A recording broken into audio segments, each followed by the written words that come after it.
Let's do a little recap here of the range day for GunCon 24. And this event, of course, GunCon would not happen without the good folks at Brownells. And we had some wonderful hosts in the Gun Collective. So shout out to those guys as well. Event held at the Big Springs Shooting Complex up there in Iowa. And this was a pretty big range, had a lot of different areas that you could go. The shotgunning facility, I guess you could say, was really nice, although we didn't really get to partake in that much. But yeah, everything, the bays that we shot in, you had to kind of walk down into this area. Everything had really nice berms, had partially covered areas. Very cool. Had to walk down in there, and of course, first we had to get checked in and all of that good stuff, get our safety briefings, yada, yada, yada. From there, we were able to then get our passes. And we, of course, were ready to go after that. While we were doing that, the first form guys were there in their rig, and they were handing out protein bars and some of their supplement stuff and different things for hydration. So they were making sure that we were hydrated, had plenty of energy with those protein bars, which was very nice of them. So our first stop was in a shotgun bay, of course. And there in that bay, they were throwing the clays with some Caldwell equipment. Caldwell got a couple of new throwers out that are really, really neat. And so we got to see those in action. And then check out the Breda shotguns. Now, Breda's been around a long time making some really cool stuff. We got to handle one of their competition models. And it's just a beautiful shotgun, and it worked out really, really well.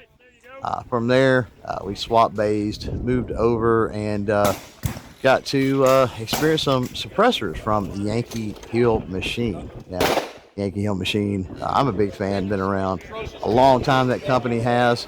They had quite a bit of things out there for us to play around with. The two that I gravitated toward was a really nice bolt action rifle that they had that had of course, a 7.62, one of their 7.62 cans on that. And then they had an MP5 sitting there, semi-auto version, but an MP5 with one of their 9mm cans. And you can't go to a range event of any kind if there's an MP5 sitting there that you don't shoot it. So we got to do that. Now, moved on from there to DS Arms.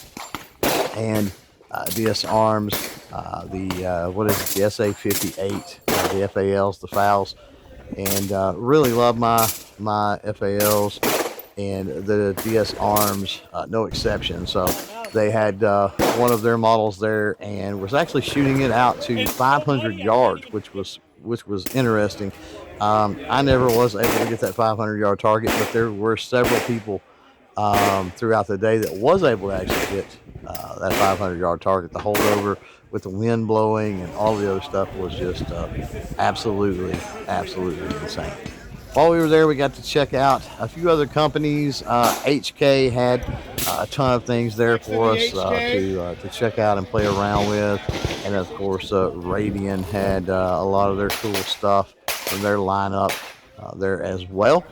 But quickly jumped over to Wilson Combat because they had some new stuff out in the rifle and even in the handgun. We'll get to that in a minute. But with the rifle stuff, they've got their lightweight model, and then they've got the lightweight bolt action model, I should say. And then they've got that semi-auto in their new cartridge, the 300 Hammer, which is pretty cool. So I've got to play around with that bolt action in, I believe that was in 350 Legend, and it was pretty quiet and it did really well. Super lightweight. Expect nothing less than quality, of course, from Wilson Combat, and that's what we've seen. And then moved on to that 300 Hammer. I'd never shot that cartridge before. Again, it was suppressed. Did really well on the platform that they had it in there, and was pretty happy with that. Recoil pretty light, pretty manageable, and then you've got that, of course, 30 caliber, I guess, cartridge, which I think is pretty cool. And then you can't be at a range day with Wilson Combat. Just don't check out 1911, right? And so we did checked out a Wilson Combat 1911 and 45 AC he, of course, and then moved on to their design, the X9. And this particular model was a compensated model. It shot phenomenal. It was an amazing handgun from Wilson Combat, and you know, you could expect nothing less. Sadly, as we got done with Wilson Combat, the rain set in, but that was okay because it was time to eat, and so we kind of hunkered down under the tent. Everybody did, and partook of the food trucks that was out there. Now, props to the Gun Collective who hosted this. The food was amazing. I've never had that good of food at any range day ever. So really good job with that. And then once the rain let up, time to get down on the range again. And then we kick things off with our friends over at High Point. Obviously had to shoot that new camo patterned 9mm carbine. And of course they had it suppressed, which was really cool. Always is. And then move to the new YC 380 handgun, which did not disappoint. 380 in a High Point platform. Shoots like a 22 long rifle. Absolutely amazing. Really enjoyed that one for sure. Real quick, want to say thanks to Aegis Gun Care for their help with the trip to GunCon 2024. Aegis cleaning products are our go-to for daily cleaning needs here on the channel. Their high-tech solutions offer extended protection against friction, temperature, corrosion, pitting, and wear.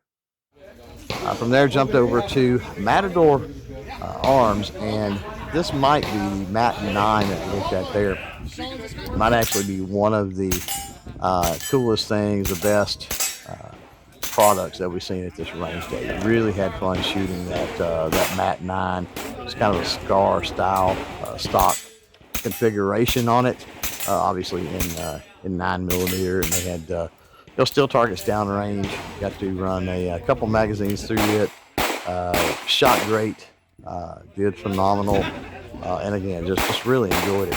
Then got to hang out a little bit with a company I didn't know anything about, Powder River Precision, who makes a lot of accessories, components, things like that for the competition world.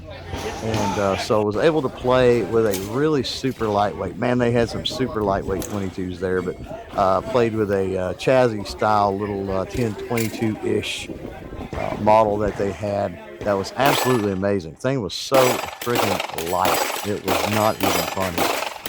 So yeah, it seems like they're putting out some really good stuff. And then got to hang with our buddies at Walther for a little bit.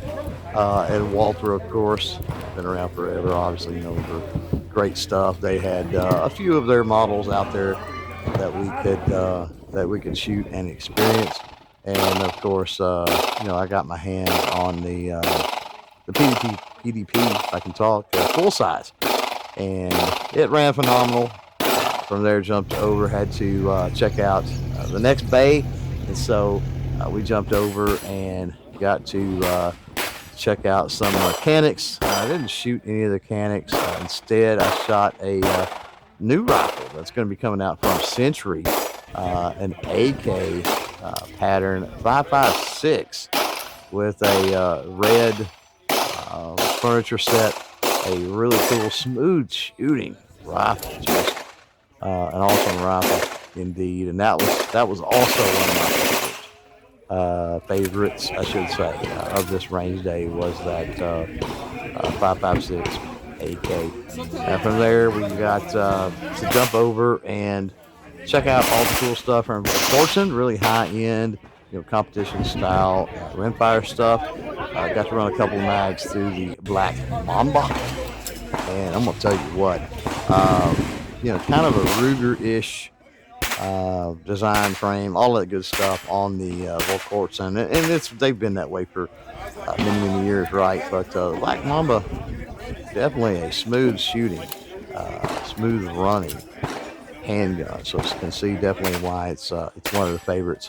And then before we headed out, before we left, we got to check out the Daniel Defense mobile unit. Of course, we got to check out some stuff from TAC Industries, some different components, and then some lever rifle goodness accessory upgrades from Ranger Point Precision. And then of course had to trek back out of the range and sadly head home. But all in all, it was a great event.